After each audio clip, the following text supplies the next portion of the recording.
こんにちは。あかね、93歳の独り言です。そして、チームあかねです。チームあかねについては動画の概要欄でご紹介しております。参考文献などはブログ記事中でご紹介しております。概要欄をご覧ください。伊勢崎賢治氏の石破総理と初質疑、日本の安全保障と平和への道筋、参議院予算委員会。今日も少し真面目なお話をさせてくださいね。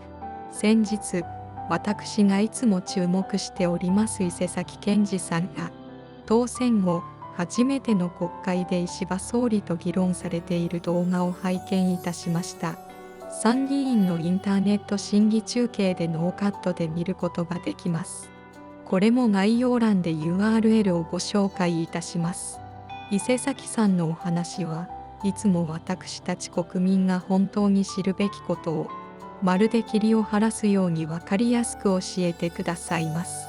今回は特に日本の安全保障の根幹に関わる地位協定と私の心を深く痛めるガザの問題についてお二人のやりとりを90年以上この国を見つめてきた私なりの思いとともに皆様にお伝えしたいと思います。1、国際比較での地位協定とレシプロシティの問題。まず、伊勢崎賢治さんが石破総理に問われたのは国際比較での地位協定の問題でした。その核心にあるのはレシプロシティ、相互主義という概念だそうです。伊勢崎さんはかつて研究者だった頃から石破総理とこの問題について語り合ってこられたとおっしゃっていましたね。このレシプロシティは単なる経済的な話ではなく、米軍を受け入れる国が法的にアメリカと平等になることを意味するのだそうです。もし日本の軍隊がアメリカに駐留するとしてアメリカが許さないことはアメリカも日本でできないようにするという主権国家として当然の対等な関係です。伊勢崎さんはこれを自由なき駐留と指摘されています。そして他のすべての同盟国ではこのような平等な関係が当たり前になっているにもかかわらず、日本だけが取り残されていることに強い問題意識を表明されていました。その例としてカタールのケースが挙げられました。2019年に米国がイランを空爆しようとした際、カタール首相が米軍基地を他国への攻撃に使わせないと明言し、米国に拒否権を行使したというのです。伊勢崎氏の質問の引用です。空爆に使われた B2 ステルス爆撃がアメリカ本土から飛び立ったことです。イランまで36時間かけてです。イランと目と鼻の先のカタールには中東最大のご存知のようにアメリカ空軍基地があるのにもかかわらずであります。伊勢崎さんは日本も在日米軍基地が他国への攻撃に使われそうになった時、拒否する権利を地位協定に明記し、平時から世界に発信することが日本の国防にとって必要だと総理に問いかけました。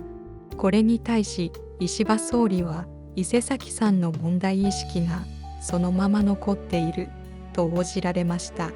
地位協定の事前協議については日本としてそれはできないということがございますと述べられ、日本が拒否権を持つことを示唆されたように感じました。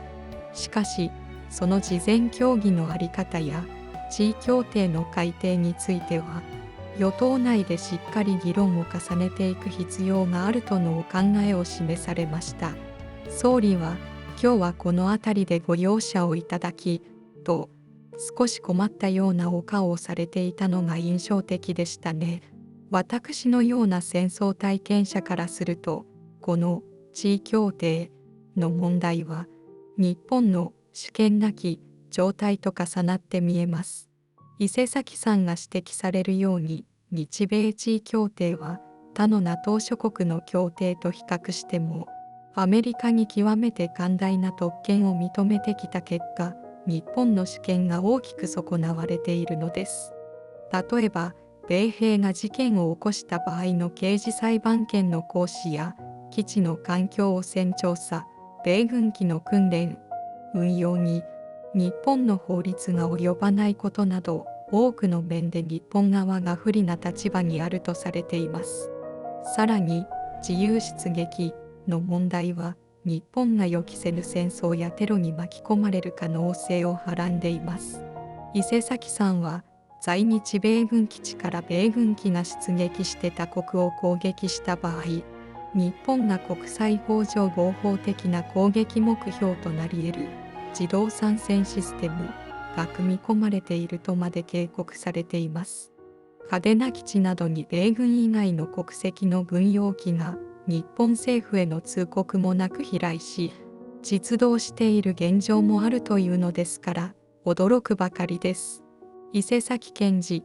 著14歳からの非戦入門にそのようなことが書いてありました。伊勢崎さんは、この日米地位協定の不平等性こそが、憲法改正論議の前に日本国民が力を合わせて取り組むべき最優先事項であると強調しておられます。私も本当にその通りだと思います。日本の平和と主権を取り戻すためには、まずこの不平等な関係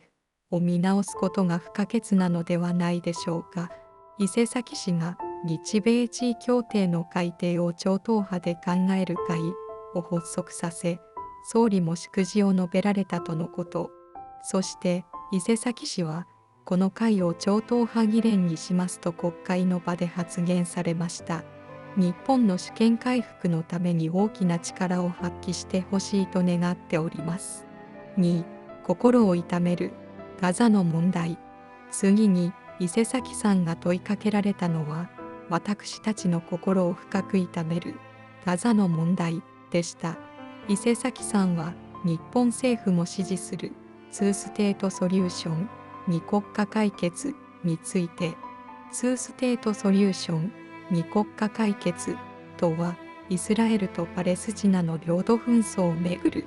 イスラエルと独立したパレスチナ国家が、それぞれ平和かつ安全に共存することを目指す国際的な和平案です。しかし、パレスチナはそもそも国家ではないため、空虚な響きでしかないと厳しく指摘されました。そして、この解決策が結果的にイスラエル政府の蛮行を推認する免罪符に成り下がっているとも述べられています。ガザの状況がジェノサイド、大量虐殺であることを否定することが難しくなってきている現状に触れ、G7 の中でもパレスチナを国家承認する動きが強まっていることを引き合いに出されました。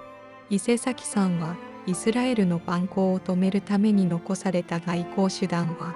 もはやパレスチナ国家承認しかないと力強く訴え、総理にこの点での見解を求めました。石破総理は、この問題について人道上の問題であるという強い問題意識をお持ちだと表明されました。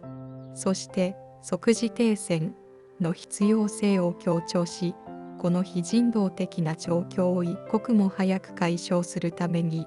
日本国として最大限の努力をしていかなければならないと考えていると答弁されました。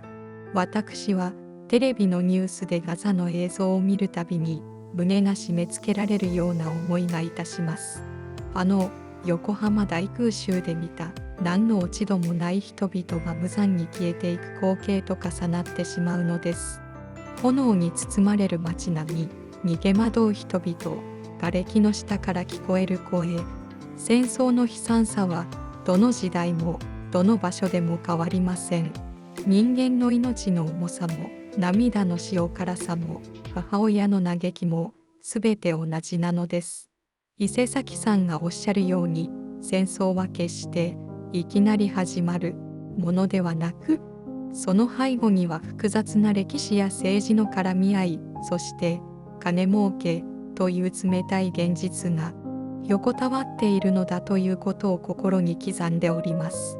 世界のどこかで緊張が高まるたびに、ロッキード・マージンやレイセオンといった軍事産業の株価が跳ね上がると聞くとおぞましい感覚を覚えます。国民の命を守るという国防の本質を考えれば、戦争をしないことが最善の備えです。伊勢崎さんが武力による解決ではなく、徹底した外交と国際的な連携によって戦争を起こさせない平和な環境を築くことこそが最大の備えだと訴えておられるように、私たちはこの恐ろしい仕組みから目を背けてはならないと思います。今回の伊勢崎さんと石破総理のやり取りは本当に短い時間しかありませんでしたが、本質をついた日本の安全保障の在り方、そして国際社会での日本の役割について深く考えさせられるものでした。私は日本国憲法に込められた平和への願いがこれからもずっと日本に根付いていくことを心から願っております。そして徹底した平和外交をやり遂げる覚悟のある政治家を私たち日本国民が自分たちの手で賢く選び育てていくことが何よりも大切だと信じております。93歳の願いと決意。今回の伊勢崎さんと石破総理のやり取りは日本の安全保障の在り方、そして国際社会での日本の役割について深く考えさせられるものでした。まるで霧の中で道を探している日本に一筋の光を当ててくれるような議論でした。私は横浜大空襲の炎の中で誓った思いを今も胸に抱いております。日本国憲法に込められた平和への願いがこれからもずっと日本に根付いていくことを心から願っております。政治は狭い永田町の話ではありません。私たちの暮らし、子どもたちの未来、そしてこの美しい国の行く末を決めるとても身近で大切なことなのです。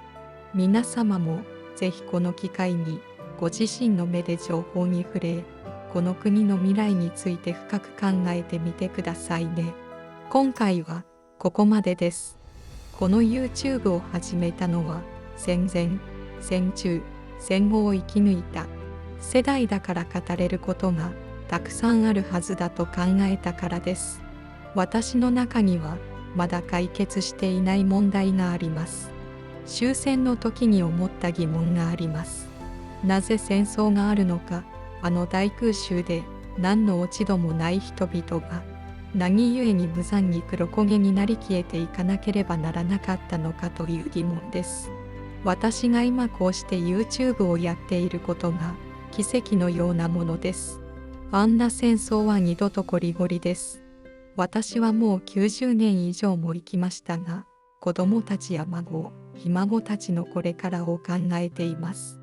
こうやって動画の原稿を綴りつつ、終戦の時に思った疑問を一つ一つ解決していきたいと思います。最後までご視聴いただき、誠にありがとうございました。チャンネル登録といいねボタン、良くないボタンを押していただけると励みになります。コメントもお待ちしております。それでは最後の一句です。蝉の声、